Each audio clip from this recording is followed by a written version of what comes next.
This episode of Geek's Guide to the Galaxy is made possible thanks to support from listeners like you. So if you enjoy the show and want it to continue, please sign up to give us $1 or $2 per episode over at patreon.com/geeks. And if you'd rather make a one-time contribution, you can do that via check or PayPal over at geeksguideshow.com/crowdfunding. And I want to give a special thank you to Merlin Bennett, who just signed up this week to support us on Patreon. Alright, so now let's get to our show.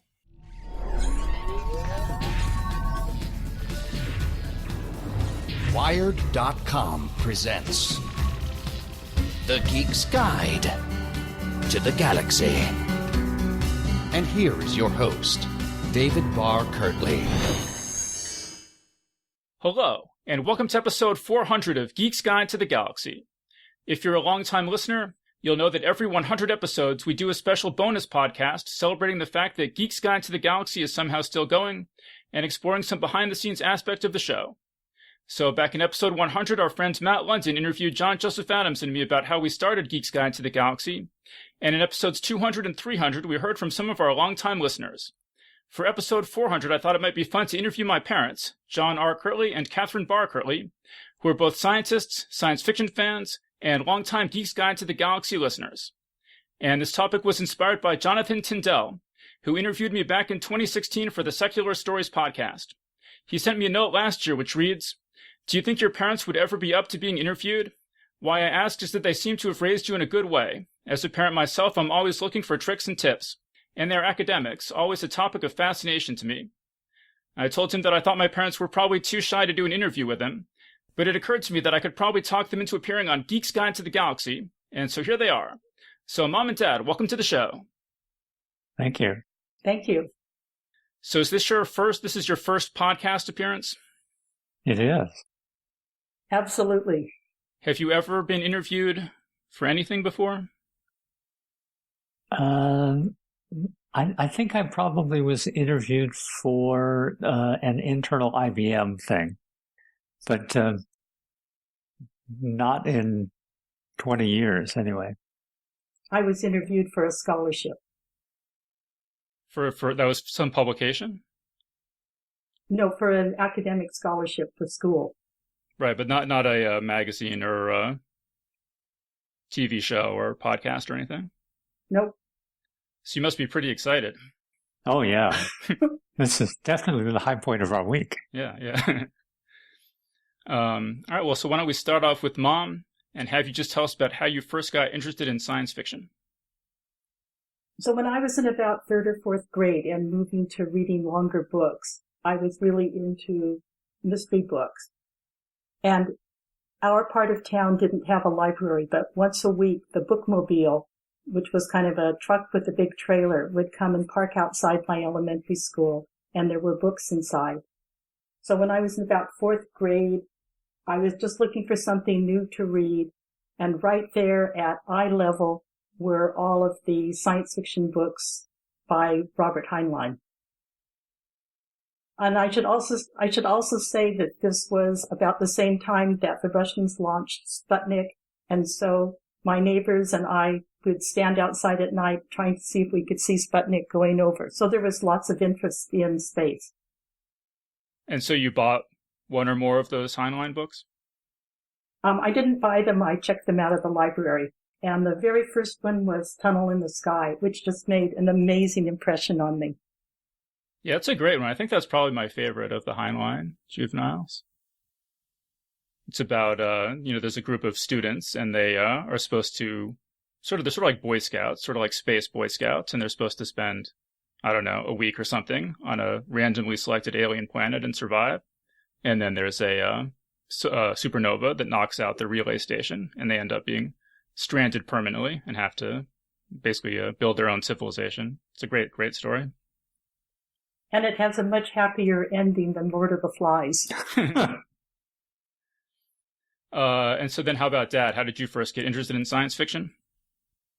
I grew up in a small town in Connecticut, and they had really a terrific library. So I would prowl that after school. And I don't know, somehow I ran across Heinlein and Asimov and Bradbury and those guys.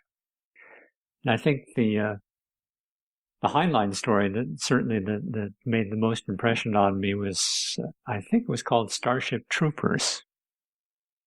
And they made a horrible movie out of it. But, just the amazingly cool suits that they had, the armor and powered suits where they could decide whether to jump over a building or just go right through it, and the instant decisions they had to make. And I even sort of got into the pretty right-wing philosophy in that book. I think I've pretty much gotten over that by now. Yeah, so I mean, it's been a long time since I read it, but I think a pretty good portion of the book is classroom scenes where there's this sergeant or something who and he's probably higher ranking than that, but he trains, he sort of trains them in he's sort of I guess a classic Heinlein self-insert character who's sort of philosophizing. So yeah, that's interesting that those ideas appeal to you, though. Yeah, one of the things he argues very strongly is that you should not have citizenship unless you serve, either in the armed forces or some sort of civilian something. And that sort of appealed to me. Yeah. So I sort of, since I know you, I know that neither of your parents were into science fiction really at all. How did they react to? Did they have any particular reaction to your interest in science fiction? No. No. My father, I must say, was not much of a reader. My mother was more into sort of condensed books. There was this thing where you could, I think it was called Book of the Month Club. You can have books come in, but often I think they were not the full versions of it, but condensed version. How about your older brother Jim? Was he into science fiction at all? I don't think so. No, he was more of a an engineer type. He was the type who memorized pi to 40 places, and he read the encyclopedia from the front to the back. Much more disciplined than I was. And how about Mom? Did you have, how did people in your social circle feel about you reading science fiction? I don't think anybody cared. And though both of my parents read voraciously, neither of them read science fiction. But my mother did take me to see 2001: A Space Odyssey when the movie came out. So I think she was pretty open to most things. And how about teachers and things? I'm not sure my teachers knew that science fiction existed. I think that's probably right. We got the standard fare. I think the most far out stuff we saw was, or we learned about, was like Lord of the Flies, or well, of course. We actually saw some Bradbury in school. The one where they're burning the books. Yeah, Fahrenheit 451. 451. Yeah, I think that was in one of the high school classes we took. And because, Mom, it seems like you had some conflicts with English teachers. That's the impression I get. That's true. I think that I'm a little bit more receptive to what they were trying to do now that I'm older. But at the time, we read a lot of, particularly English literature with allegories, and these were all written by Christian writers. And since I didn't have a good Christian background at home, it was difficult for me to interpret the allegories in these stories. And so I interpreted them from a much more humanistic point of view. And my teachers would say things like, well, that's very interesting, but the critics don't agree with you. I mean, you were raised Unitarian, so that didn't give you, is that not Christian enough? People disagree. Unitarians are very different all over the country, but I was really raised in a sort of a secular humanist church. Mm. And so, no, I would say that my biblical background is lacking. And actually, how about Dad? You were raised Episcopalian? I attended an Episcopalian church. It really didn't stick. Because I've heard this story about how you refused to be confirmed, like you read the Bible and wasn't for you. Yeah. So those are two events that were not necessarily correlated. But yeah, I was supposed to be confirmed. I was probably 12 or something, and it just didn't make any sense to me. So I refused to be confirmed, and my older sister was convinced I was going to go directly to hell. And I think my father was sort of privately rooting for me. And my mother really didn't put any pressure on me. I was never convinced that she was actually religious. I think it was more of a social thing for her. That's interesting because she spent more time at church than anyone I've ever met. Yeah. But it was where she met her friends, and she, I think, she did volunteer work there. I don't think she ever actually taught Sunday school, but no, I really do think it was a social thing for her. And then what was the thing about reading the Bible? So that was later? Oh yeah, I was in college then, and I worked in the summers as a lifeguard in a local lake, and so this pond was owned by a local millionaire, and I think the lifeguarding jobs were sort of welfare for the teenagers in town, and so he would hire twice as many lifeguards as were needed, and then we rotated around, and so there was really a lot of time for reading. And so one summer I decided I was going to read the Bible, and I'm sure that all of the other kids thought I was crazy. Yeah, they may be right. Well, maybe part of the reason they thought you were crazy is because you jumped a rowboat off the giant rock that's 100 feet in the air. Yeah. That's the rumor. That's the rumor. Yeah. Well, yeah. So, because we went there. This is the Great Ponds. We went there. This is many years later, and there was we talked to a current lifeguard who's like, "You're John Kirtley. You're the one who jumped the rowboat off the giant rock that's 100 feet in the air." And you had to explain to him that no, that's not exactly what happened. Yeah, it turns out there are two rocks, and one is about 2 feet off the air, and the other is it's about 30 feet. And so we used to dive off of the 30-foot one when no one was around, but the rowboat off the rock was just a couple feet. And so then, let's see. Let's get back to Mom. So, did being interested in science fiction? So you went to college for science, right? So did being interested in science fiction play any role in that?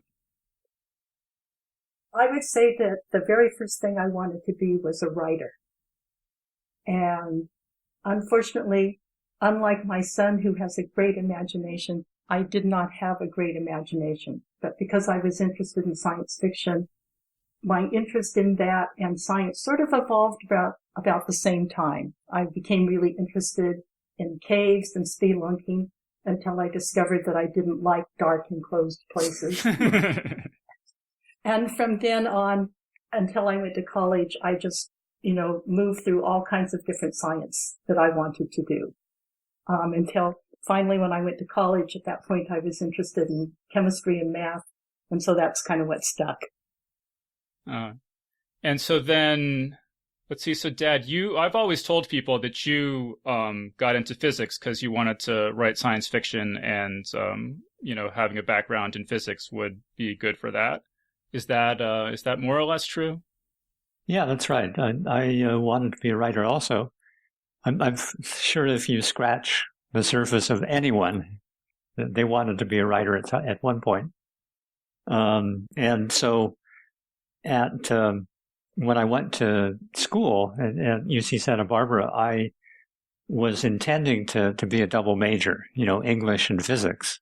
And when I went to enroll, the physics curriculum was just so overwhelming. There's no way that you could get a bachelor's in physics without starting your freshman year and taking most of the classes that you were taking in physics. And so somehow in the end, I had a bachelor's of art rather than a bachelor's of science because I took so many literature courses, but I was not able to major in English also.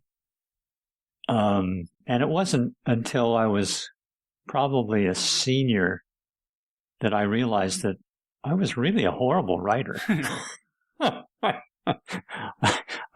didn't have a tenth of the talent that you have. So it's a good thing that I stuck with physics. Yeah, well, there's a lot of people who, are in their 50s and 60s and still haven't realized that they're terrible writers. So don't be too hard on yourself. And some people have said that I'm still writing science fiction. Well, there's this other thing, Dad, where you also, didn't you want to be a concert pianist? Well, yeah. So, sounds like I can't decide. So, when I was probably 12 or 13, my sister started taking piano lessons. And she just didn't have the interest or discipline to keep it up. And so I sort of took over the piano. And I did it very seriously until I graduated from high school. And when I got to Santa Barbara, I actually cold walked into the office of a professor in music at Santa Barbara and asked if he would give me lessons. And he sort of made a face, and then he had me play something. And then he said, "Okay, I'll do it." And so I took lessons from him for a year, but never formally took. It was like a tutorial course with this guy. Never took more music. And I might say that my instructor when I was in high school, he was a young guy, and one time he asked me, what I was interested in studying in school, and I said, well, maybe I'll study music. And he says, don't study music unless you have to, because it's just. The arts in general are just a really difficult way to make a living. And I think I'm glad that I took his advice on that. Well, yeah, the way that you said that he said if you can be happy doing anything else, do the something else, that only do arts if you can only be happy doing this. Yeah, I think that's right, yeah. And so then you guys met in a quantum mechanics class. So, Mom, why don't you tell us about that? That is true. I was a second-year graduate student in chemistry. Dad was a first-year graduate student in physics. And he sat behind me in the introductory to quantum mechanics that all physics majors take as a first-year graduate student. And after class, I asked him what he had done that summer. And he said, I hiked the John Muir Trail. And I said, I've done that. And that was almost 50 years ago. Well, there's more to that story, though. You're talking about our first date? Yeah, yeah. About the slides? Okay. You sure you want this on the air? Okay, so Dad invited me to come over and see his slides of the John Muir Trail. And I, of course, invited several of my fellow chemistry students, friends. Who are all men. All men. And when we got to Dad's apartment, his roommate opened the door and said that Dad wasn't there because he had gone off to fight a forest fire in the Los Padres National Forest. And I, being an idiot, didn't realize that I was signing up until the forest fire was over. And so towards the end of the first day, I was unloading helicopters with shovels and, rakes and stuff like that. And I went to the supervisor and I said I had a very important appointment. I had to leave.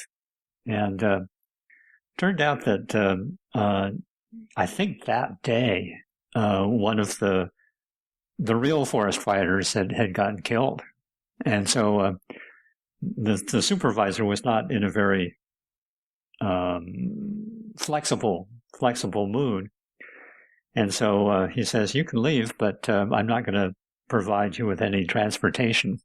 So I claim it was about a 10-mile walk down these forest roads to get to civilization. And so I ran down the mountain, and there were, of course, no cell phones at that point. And I found a payphone, and I called up my roommate, said that he should tell Kathy that I'm not going to be there. And I think he came and picked me up. I don't quite remember what happened. But then I got back. It was probably only an hour or two late. And then I went and apologized to Kathy, and she forgave me, and here we are. So you weren't there when she showed up with all her friends for what you thought was a date? No. Oh, but the next week we made a new date, and then all the friends showed up then. Yeah. So then another sort of story from your graduate school years that sticks out in my mind is when you went to see Soylent Green and Silent Running. So, Mom, why don't you tell us about that? So about a mile from where we were living was a drive-in movie theater, where you take the car and you put the speaker over the window. And this was a science fiction spectacular with 4 movies, including Soylent Green, Silent Running. Ooh, the other 2 are escaping me right now.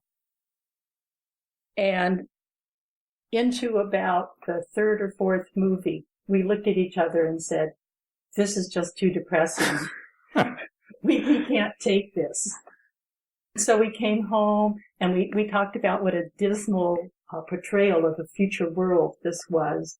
And so we decided that it was time to start making charitable donations, even though we were poor graduate students. And so we decided to donate to the Sierra Club to protect the earth, and Planned Parenthood to keep population in check. And then for good measure, we donated to the SPCA to take care of animals. Do you think that other people who saw those movies had a similar reaction? I don't know. The big thing about Soylent Green is that in the end, you discover that they've been eating people. And I found that much less disturbing than just the portrayal of what the world would look like with too many people and pollution, and the scenes in there in which people are willing to kill for strawberry jam. And I just realized, what a beautiful planet we live on. And of course, in the movie, when the man dies, he dies to Beethoven's Pastoral Symphony. And I've never been able to listen to that symphony again without thinking about that scene, because he's watching a movie of a stream, the kind that as a child I spent a lot of time fishing in with my father. And the young man asks the older guy, did the earth used to look like that? And he says, yes. And I just found that just so heartbreaking that, I might live into a time in which that kind of earth did not exist. Weren't you teaching some sort of environmental science class or something? I was. I spent 2 years teaching environmental studies while I was in graduate school. Once as a teaching assistant at UCSB in the new environmental studies department. And then I also taught high school for a year, and we had a whole year program in environmental studies. And I think that my life became much cheerier after I wasn't doing that. Well, so then you both, it's a little more complicated, but basically you both ended up living in Westchester, just north of New York City, which is where I grew up. And you were both working at the Thomas J. Watson lab, IBM lab. And so it seems like a lot of the people that you were friends with, like I'm thinking particularly of Ruben and Nancy, were science fiction fans. Did you feel like there were a lot of science fiction fans at the lab? I think it's hard to be a scientist and not be a science fiction fan. I think you'll find that most of our colleagues, are at least familiar with the basics, Heinlein, Asimov, Bradbury, Clark. So, yeah, like Tom Tice, he was really into science fiction. I don't know, but yet we never talked about it. No. Sometimes we traded books. Yeah. So what kind of books would you be trading? Well, yeah, the classics. Well, when Ender's Game came out, that was just a complete change for our generation, that we had never read anything like Ender's Game. And so, that book got passed around a lot, including the sequels. I can remember really vividly Nancy talking about Neuromancer and just talking about this character who had died, but they had recorded his brain waves in digital form, and now he only existed on the internet, basically in digital form. And just what a mind-blowing idea that was back then when, this is really, I don't know, I guess there were personal computers at that point, but they were pretty new. But you guys had grown up with, punch cards and mainframes, and, the computer technology was really changing very quickly. Well, you have to remember, for us, we grew up with pencil and paper, and the first big technological advance we had was to learn how to use a slide rule in high school. Yeah. And, of course, at the Watson lab, that was a very forward-thinking place. And so we were sort of immersed in voice recognition and chess-playing computers and superconducting computers and stuff like that. It was, in some sense, we were where they were turning science fiction into actual hardware. I'm reminded of this thing too, where when you drove from California to New York, didn't Mom have her thesis or something in the form of computer punch cards in a suitcase or something? Yeah, it was they have a standard box that the punch cards go in, and so the program that she wrote was in that box, and that was in our garage for decades. When I was a postdoc at Penn, and when we moved from Penn to IBM, I took a box of punch cards and read them into a card reader at the Watson lab, and that's the last that I ever used punch cards. They were right on the cusp of going to monitors. I mean, it just sounds like an absolute nightmare. I mean, if you lose one or they get out of order or you drop them or something. And if you mistype a character, then your program will fail, and you won't learn about it from a half hour to 4 hours later, and then you have to do it again. It's just a much different experience. So it was pretty exciting when we arrived at IBM, and they had these things called terminals, and that you could actually type on them instead of doing punched cards. And there weren't enough to go around, so they had them in special rooms. So you had to leave your office and go down to the special room. And there was a program on it called Adventure that you play during your off hours. So when you were a baby, we went to the lab on a Saturday and left you sleeping in your car seat in Dad's office. And then we went down the hallway, and the two of us were busy playing Adventure, looking for the treasure, mapping out all the mazes. And all of a sudden, this guy appears at the door, and he's got you in your car seat and you're crying. And he says, "Does this belong to you?" And we said, nope, that's not ours. Well, you jumped ahead a little bit because I wanted to mention how you were pregnant with me when you went to see Star Wars on opening night.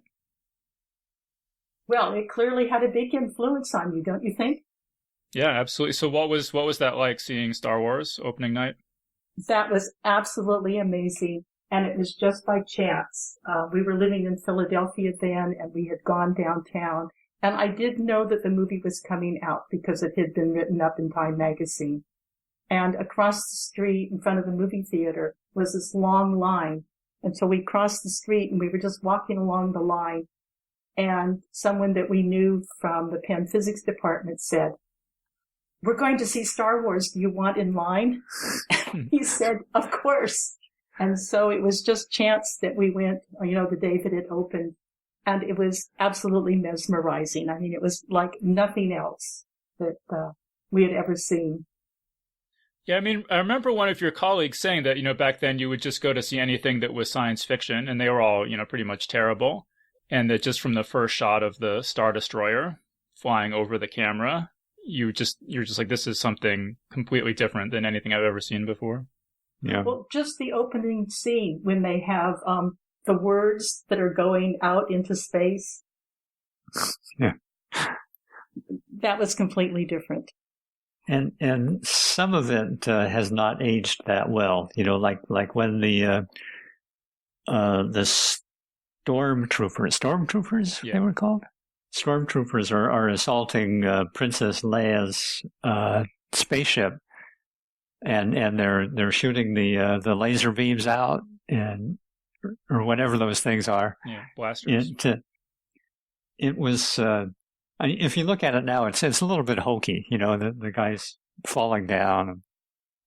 I don't know, but at that point, it was really very different and striking. Yeah, well, and that definitely had a big impact on me because Grandma, Dad's mom, had a VCR, and that was really high tech stuff back then.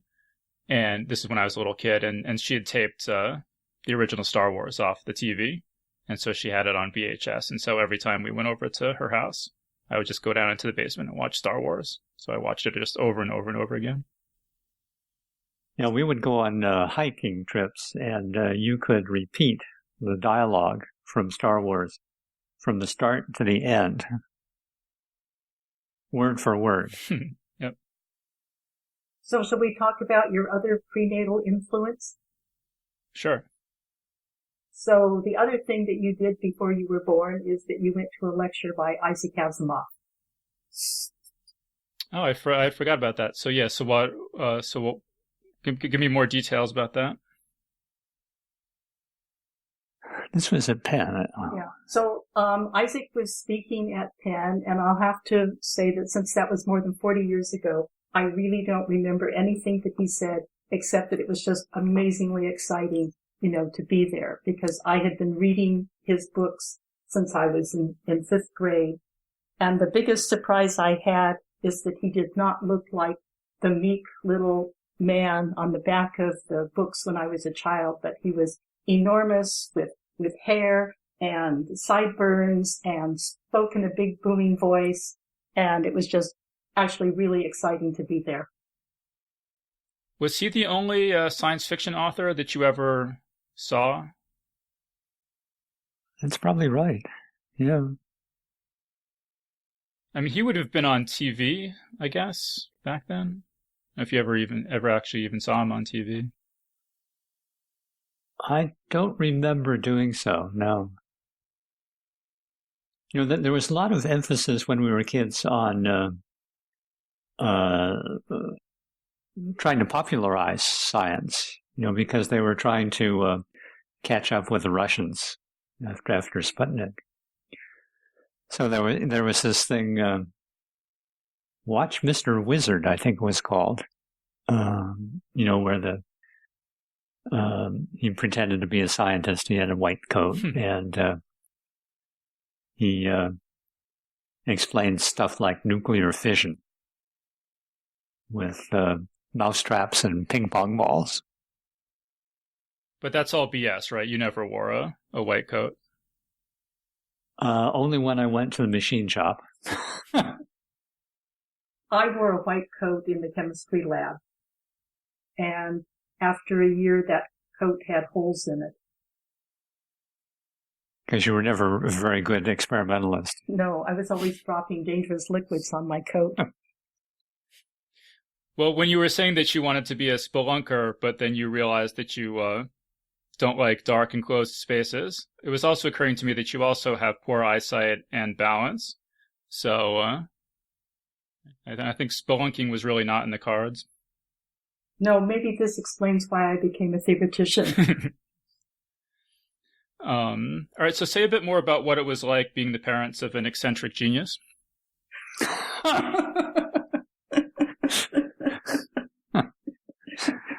Well, you were certainly unique. Your idea of a good time was to have us let you go home after school rather than going to a daycare type situation. And then just, I think at that point, maybe we had did we have a PC at that point?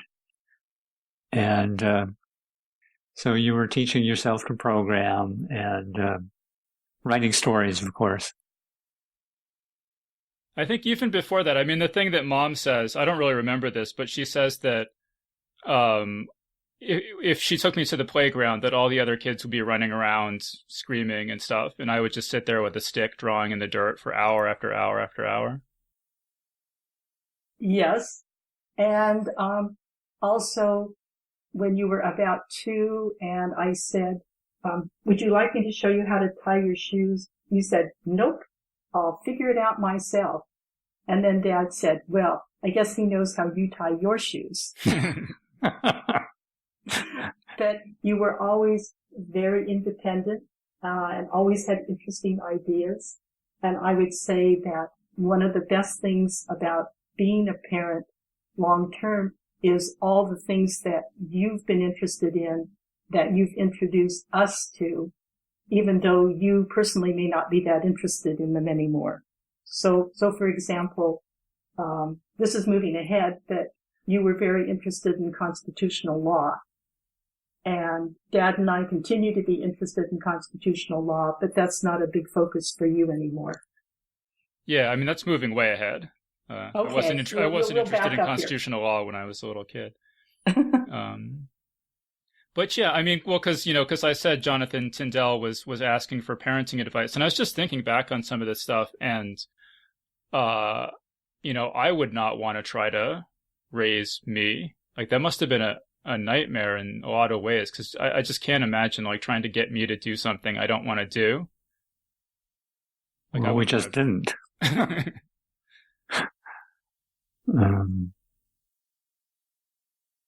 See, yeah. Did we ever get him to do something he didn't want to do?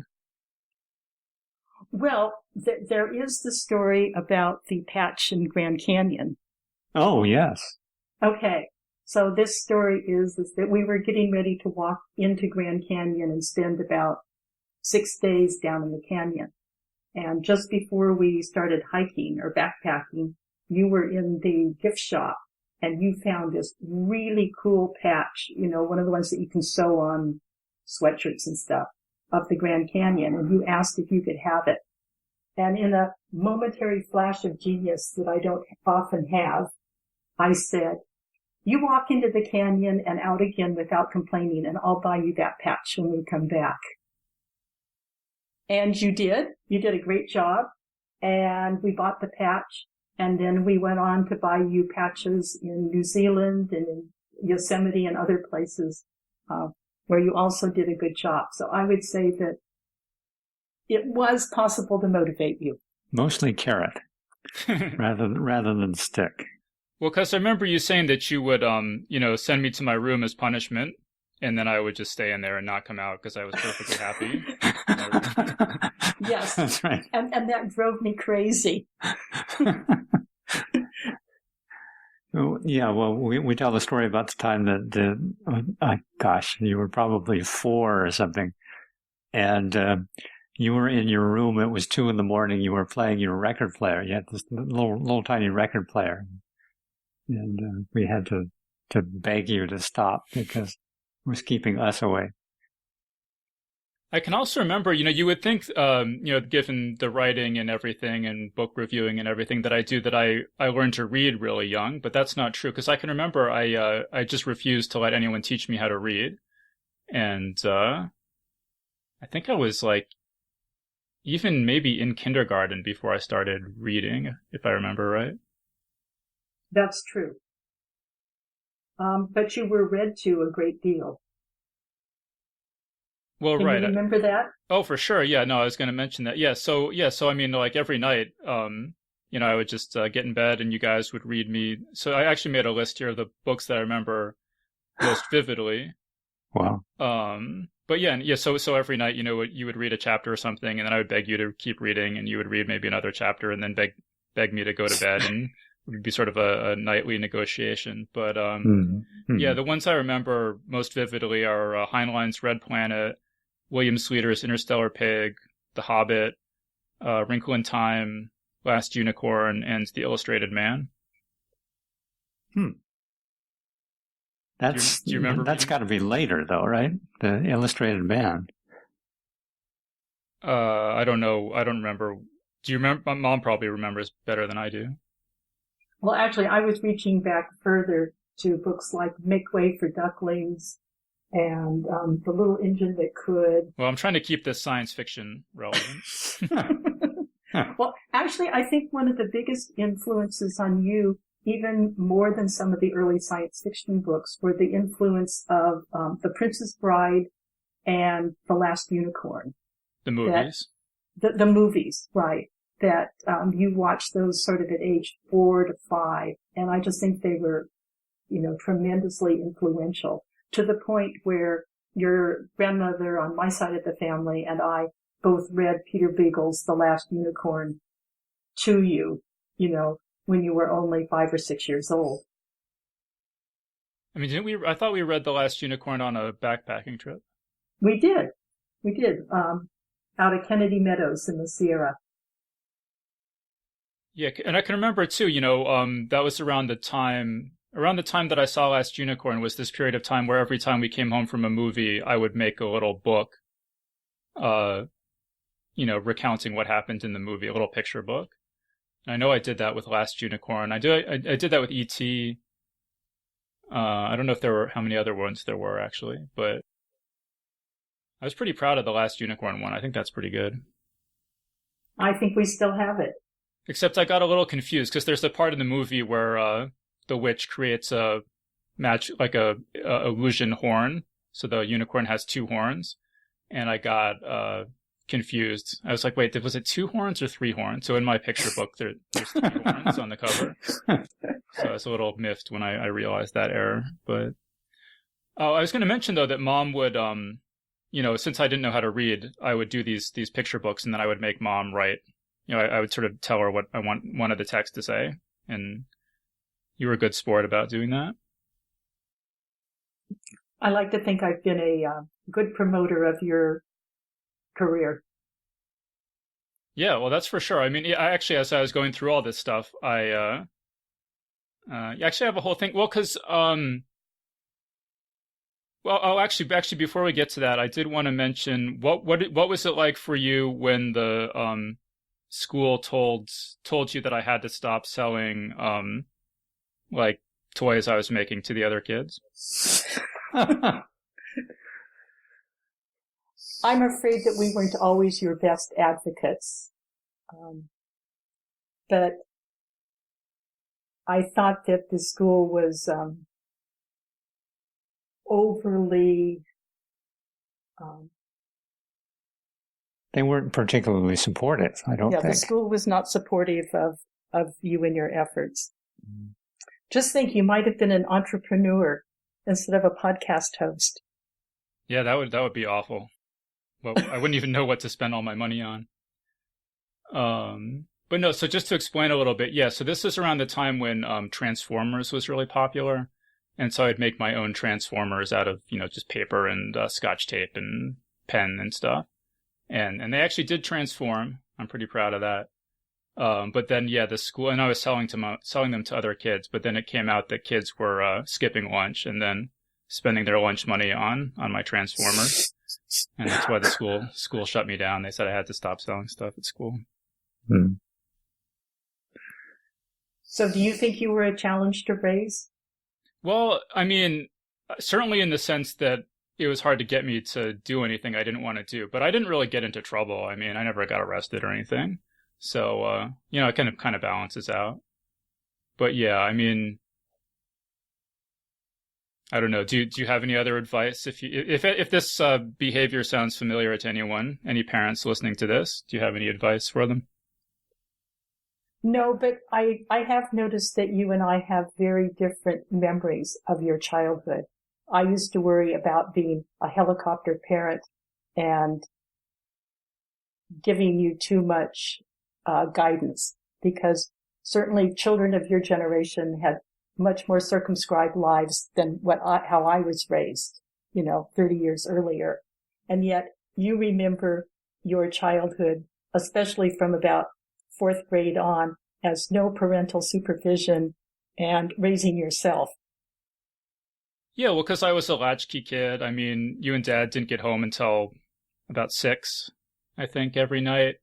I could ride my bike anywhere I wanted. I mean, yeah, you think, and there's no, there were no cell phones. I mean, thinking now, it's hard for me to imagine giving a kid as much freedom to just roam as I had.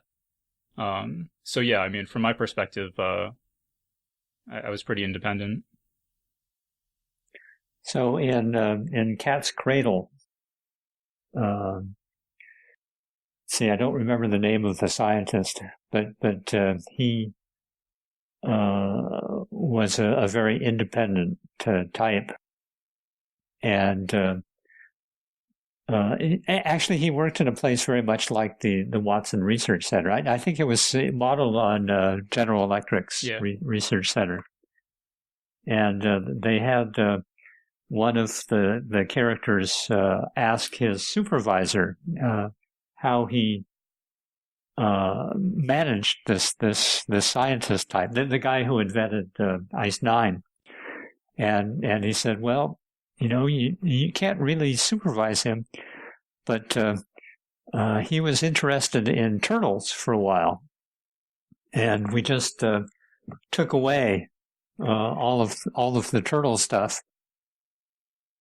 and then he started working on stuff which was more aligned with the interests of the company, and I think that raising you was a little bit like that. That we had really it seemed like very little control, but in the end, you ended up with, I think, very similar values that we have. Yeah, I mean, I definitely absorbed a lot. I mean, from the two of you, I mean, science fiction and science and all that kind of stuff, especially, the outdoors, all that kind of stuff. So just have an environment which is, I don't know, positive is maybe more important than trying to tell you what to do. Yeah. But so I was going to mention that, so when I was about 14 is how I remember it, I decided to start submitting short stories to magazines. And so I sent one to Dragon magazine and got a rejection. And I must have sent some to other magazines. Particularly, I know I sent some to the Magazine of Fantasy and Science Fiction, and all got rejections. And sort of lost enthusiasm at that point after getting, 7 or 8 rejections is how I remember it. And then Mom kind of stepped in at that point. So what do you remember, Mom, about that? So I really didn't know anything about submitting to magazines at this point, but I thought that the rejection that came from Dragon magazine was actually really encouraging, even though it was a rejection. It had one of those lines at the bottom that said something like, send us another, or nice try, or something like that. It said, not bad, send another.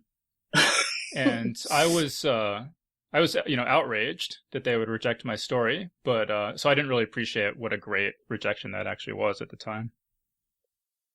So this was also kind of at the beginning of the internet, and so by doing some searching online and finding some books in the library, I was able to start reading, about how submitting really works and where you go looking for magazines to submit to. And in those days, there were these big, thick books about marketplaces for poetry and for fiction and all of that.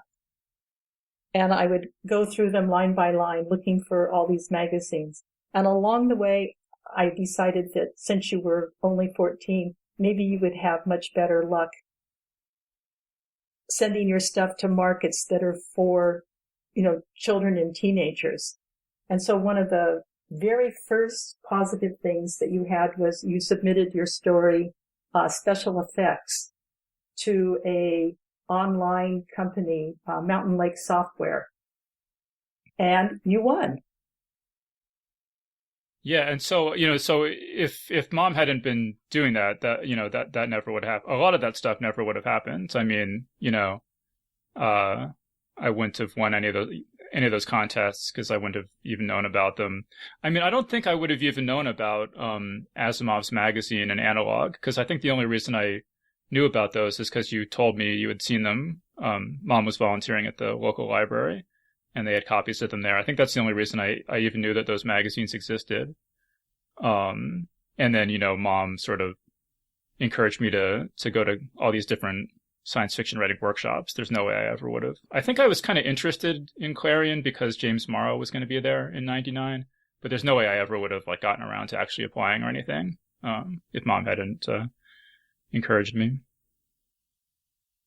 I also think that the stories you submitted to Merlin's Pen were both great stories, and that gave you kind of a wider reach in that other people your age were reading your stories. And it's, in my mind, it's really too bad that Merlin's Pen doesn't survive to this day as an outlet for young people to publish.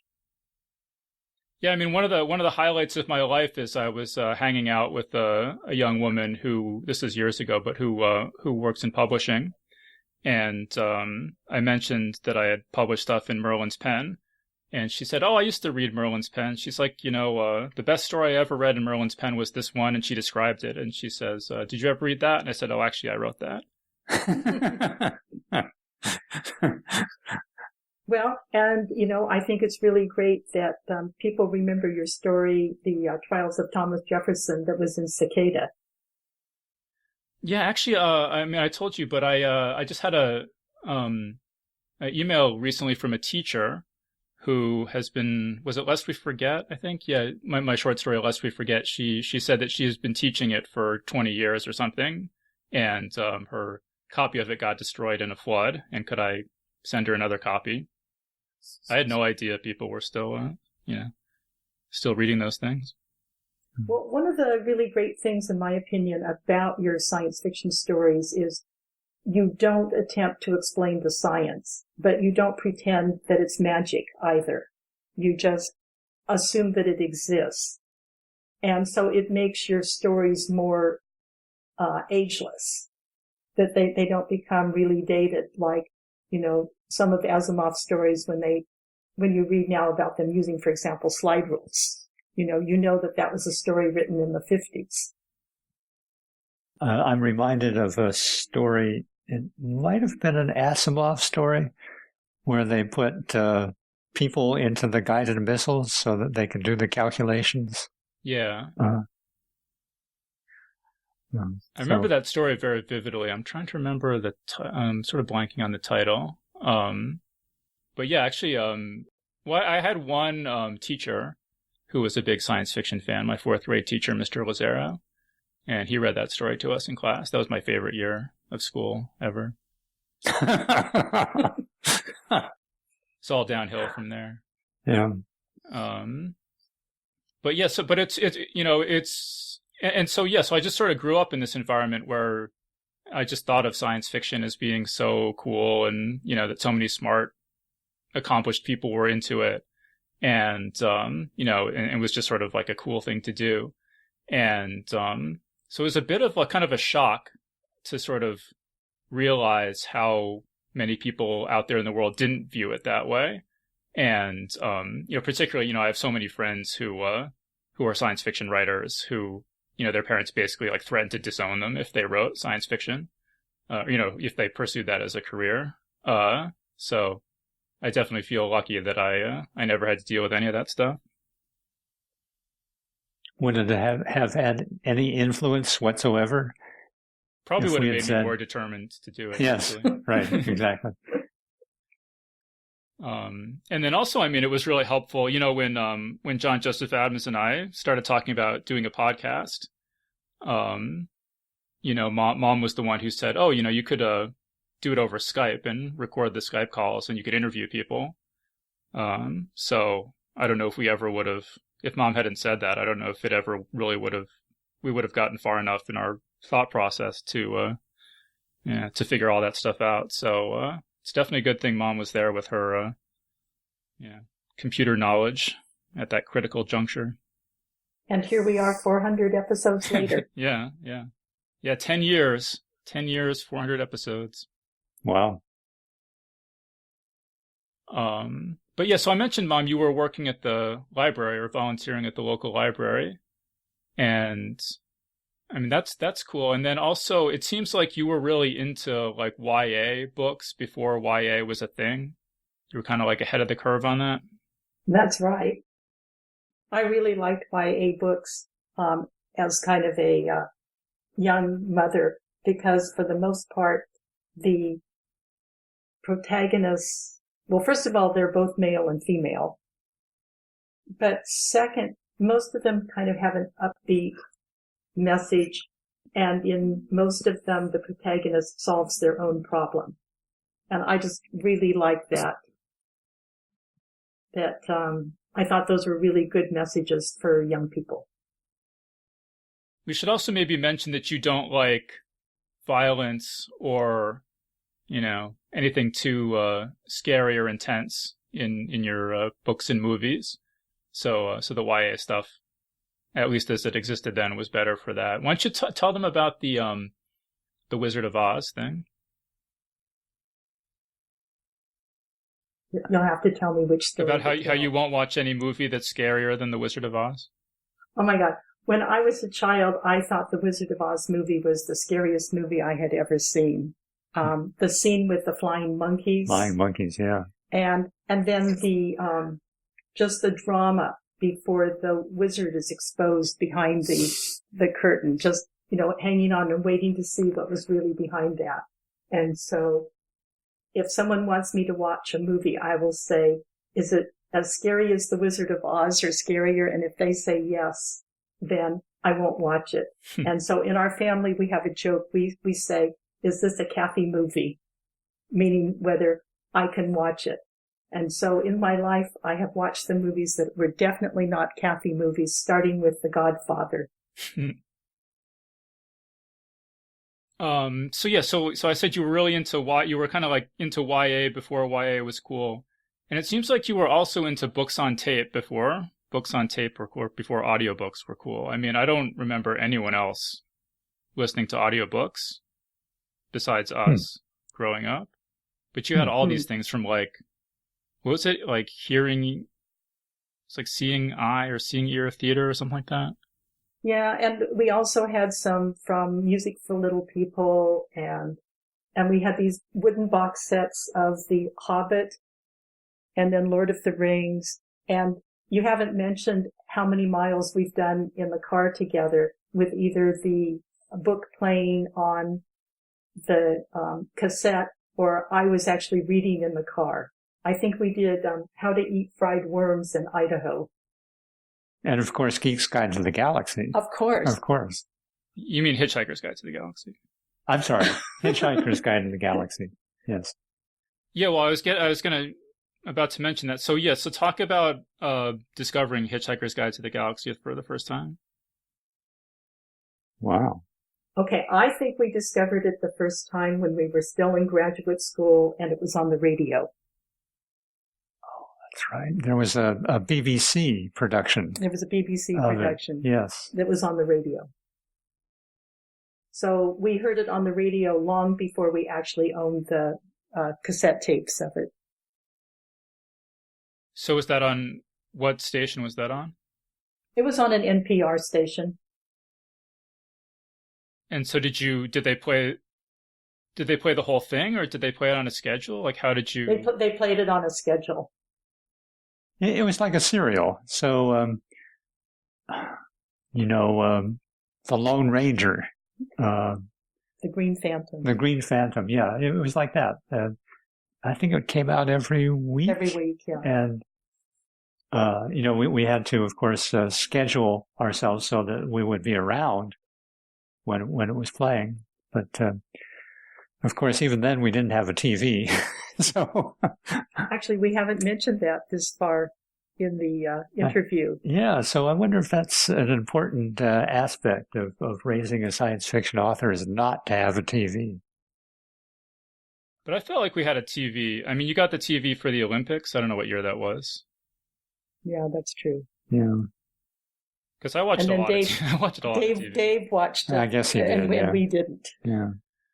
I can remember, because I really liked watching the Saturday morning cartoons, but they didn't start until 6 a.m. or something, and probably actually like later than that. But whatever time they started, I would get up. And in most days you had to drag me out of bed, but on Saturdays I would get up at like 3 a.m.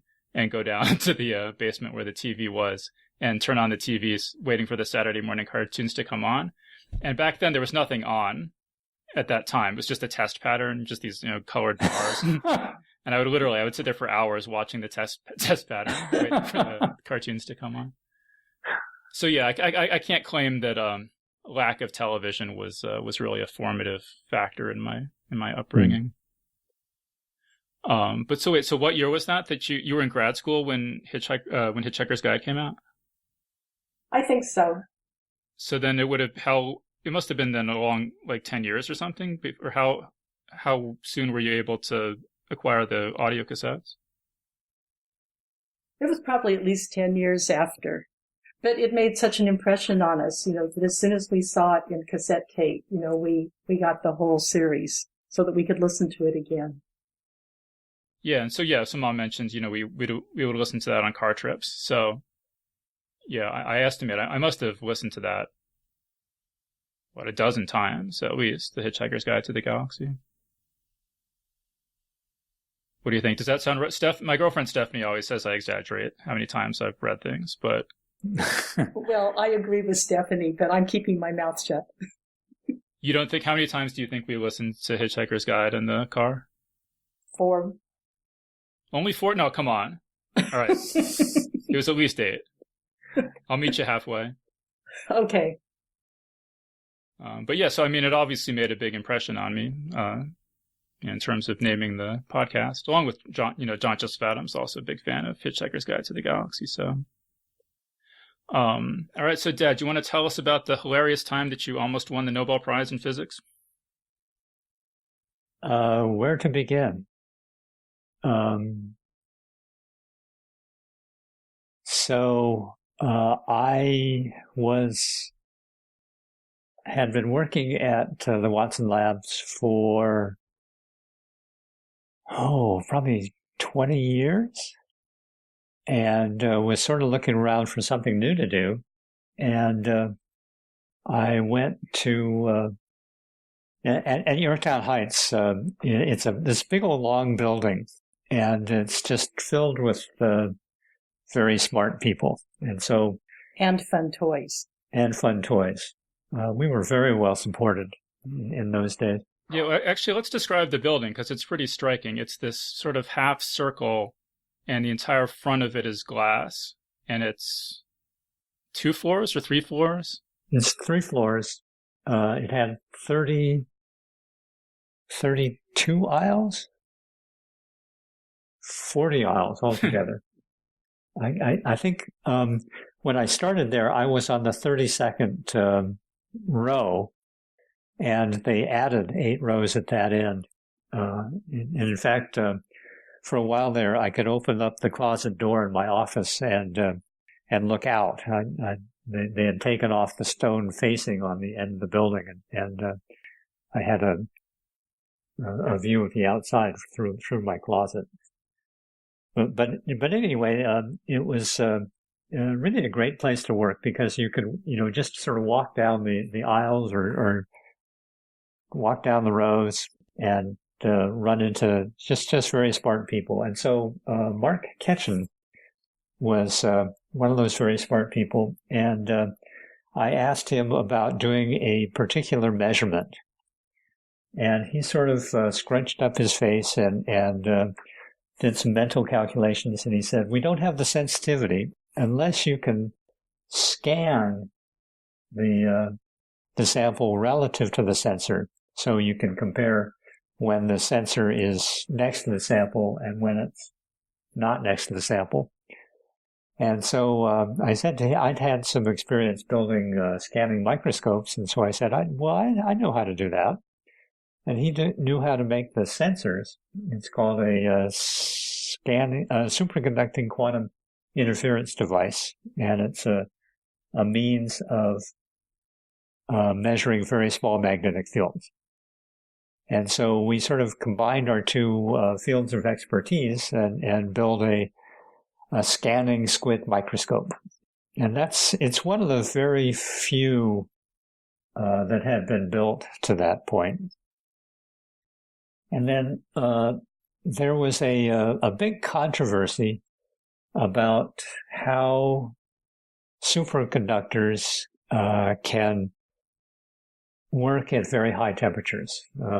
Just a few years before that, this was 95. A few years before that, some workers at IBM Rushlikon had discovered that certain ceramics can turn superconducting at relatively high temperatures, above the boiling point of liquid nitrogen. And one of the questions... Dad, I'm gonna speed this up a little bit. Yeah. So you ended up doing this experiment where you take, as I understand it, you take 3, they're called crystalline substrates, but basically 3 materials made out of crystal, sort of stuck together in triangles, and you run an electric current through that, and it creates a vortex, and the vortex it's called a half integer flux quantum, something like that. So it's half the size of a quantum, which was what people thought was kind of the smallest bundle of energy that energy configured itself into prior to that. Is that more or less right? Well, you don't have to run current through them. So these vortices just spontaneously generate. And in fact, the half-flux quantum is half of the smallest unit of magnetic field that you can get in a superconductor. Except for that, you are completely right. And so you won the Buckley Prize for that?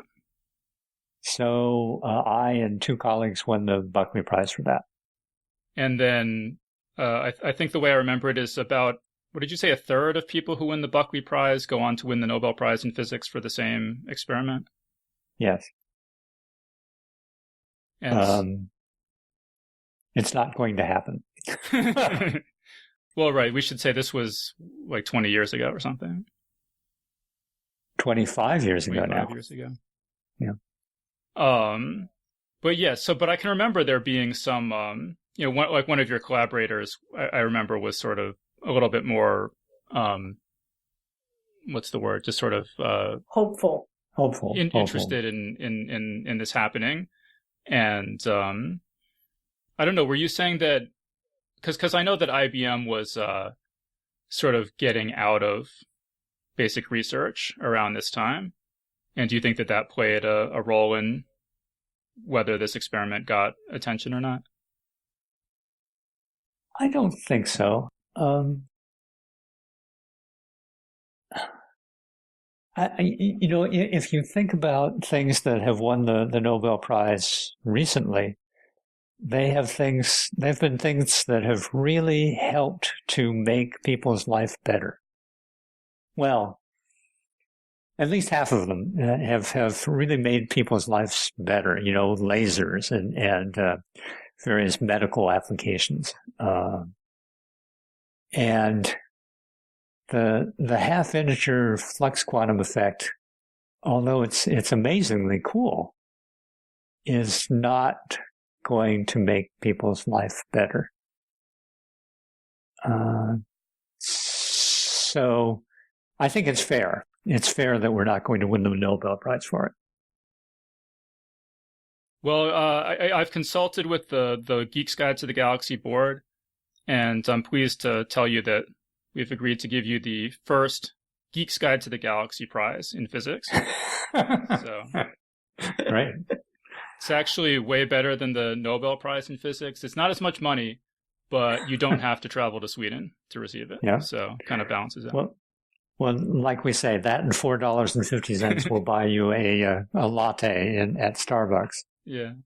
Well, so the data output of this experiment was it sort of looks like kind of a blue cone in the middle, and then 3 blue rings in a triangle shape around it.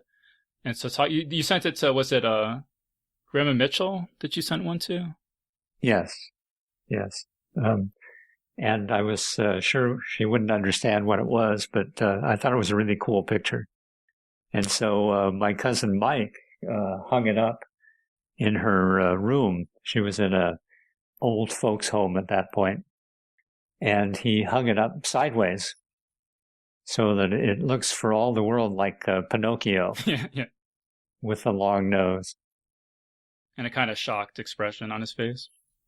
And so we should put this on the Geek's Guide to the Galaxy page so people can see what it looks like.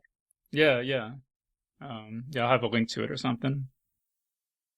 Yeah, and so then, how much science fiction do you guys read these days? I feel like, Mom, it feels like you don't read a lot of science fiction these days.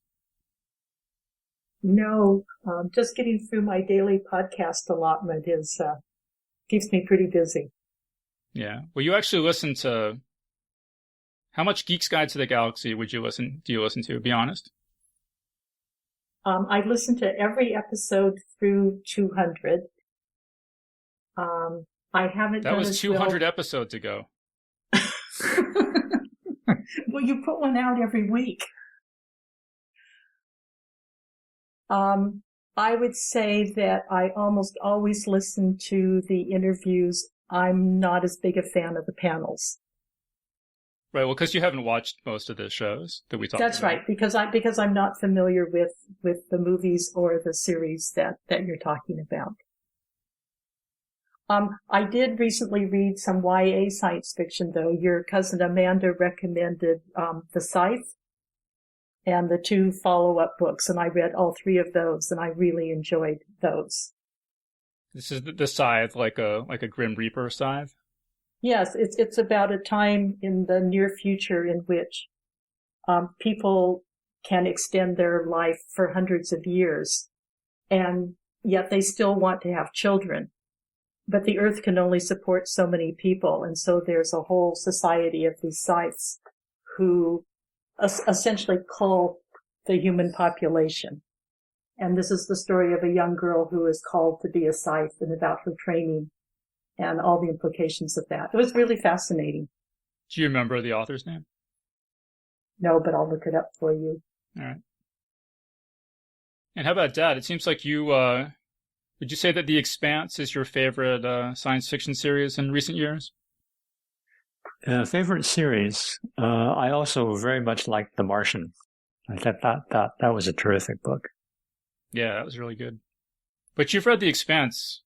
What are you reading it for a second time now, or? Yeah. So it's, I think there are 8 books now, and I went back and started from the beginning when the 8th one came out, and so I think at first I was not reading it necessarily in the proper order, but this time I did. I read it in the proper order, and it makes a lot more sense when you do that. So why do you think that's one that you wanted to go back to? Well, it's very realistic, except for the drive. The drive in this series is essentially limitless, and the limit on how fast you can go from one place to another is just given by how much acceleration a human can take.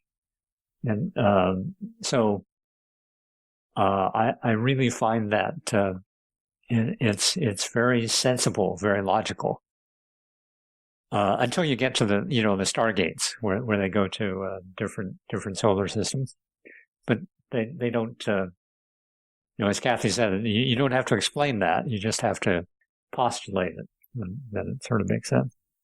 But boy, I find the characters very empathetic, and they develop, and there's a lot of believable socio-political stuff going on between Mars and Earth and the asteroid belt. It's just a terrific series. Yeah, and The Martian is very similar, right? You have this astronaut in a very believable situation, and using his brains to I think you said he had the science the shit out of it or something. Yeah, well, I mean, because I feel like when you guys were growing up, science fiction was much more by scientists for scientists, and it sounds like you still kind of prefer that style of science fiction. Hard science, yeah, hard science fiction. See, Mom, did you find the author? Oh, I didn't. I was trying not to type here. Is it somebody like Neil Shusterman? Could be. I mean, actually, John Joseph Adams said that he's great, I think. So that's interesting if Amanda recommended it. Yeah, Amanda's been reading all of the award winner books, and so she's really got a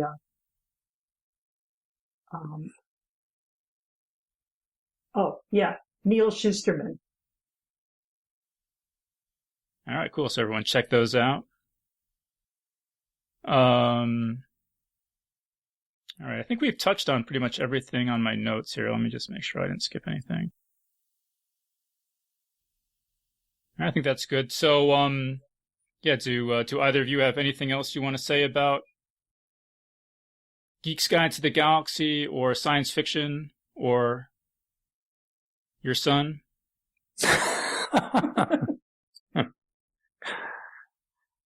Well, we are extremely proud of you. The Geek's Guide to the Galaxy is unique podcast in I think in the mixture of of authors and stories and movies and TV series that you cover. I'm also grateful to your many listeners who help support the show and make it possible for you to have a life and a calling that you love. Yeah, so everyone, you can support the podcast over at patreon.com/geeks. Make my parents proud. But yeah, I mean, because when I was growing up, I always wanted, when I would watch TV, I always wanted there to be a show where they would interview science fiction authors and talk about science fiction movies and TV shows, and then also talk to, scientists and journalists and political thinkers about science fiction and about all the different ideas that are explored in science fiction. I was always very, very frustrated that there was never anything like that. And so, yeah, that's what I tried to do with Geek's Guide to the Galaxy. And I there's nothing else quite like it as far as I know. So yeah, hope everyone is enjoying it.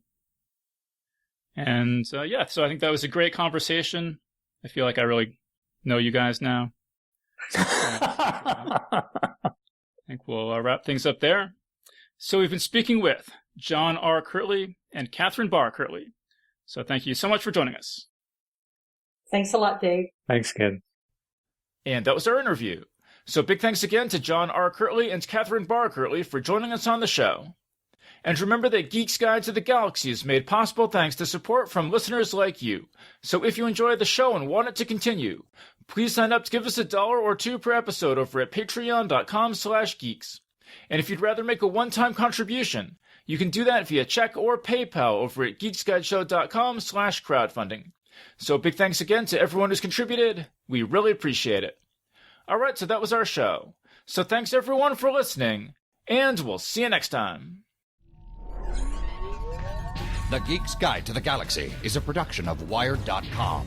For more information about the show, visit geeksguideshow.com. To learn more about your host, visit davidbarrkirtley.com. Music and voiceover produced by yours truly, Jack Kincaid.